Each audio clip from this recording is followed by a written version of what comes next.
Dis elke jaar dieselfde. Ons neem onsself in Januarie voor om nie weer toe te laat dat die lewe, ons verantwoordelikhede, druk en werkslading met ons weghardloop nie.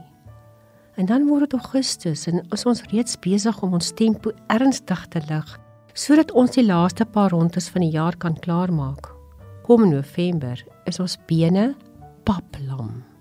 Ons arms wil nie meer help om ritme te hou nie. Ons kry nie asem nie en ewe skielik stamp almal in die wedloop aan jou of jy aan hulle. Voel dit vir jou of die lewe jou pootjie? Ons vuiste is geklem, ons kele trek toe, ons sal vlak asem en die eindstreep na Desember toe lyk oneindig ver. As jy op hierdie oomblik hiermee kan identifiseer, wil ek jou aanmoedig om 'n oomblik te stop.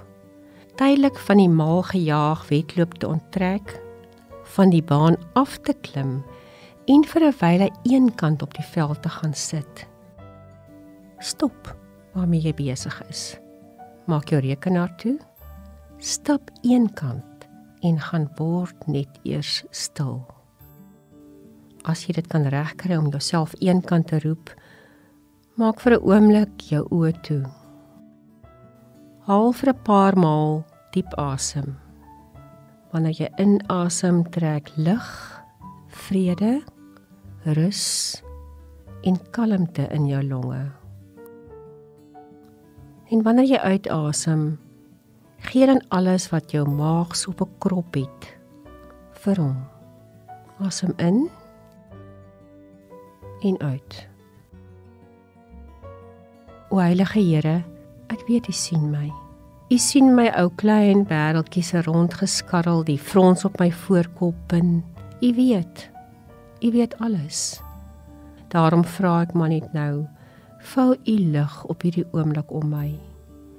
Vloei die rus van U rivier van lewe deur my en vul my met U sagtheid, die sagtheid van U liefde, genade en geduld.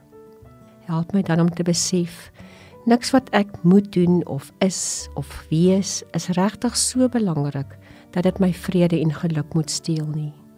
U is dan in beheer. U is dan soveel groter as al die moeds van hierdie wêreld. U ewigheid is dan so eindeloos heerlik.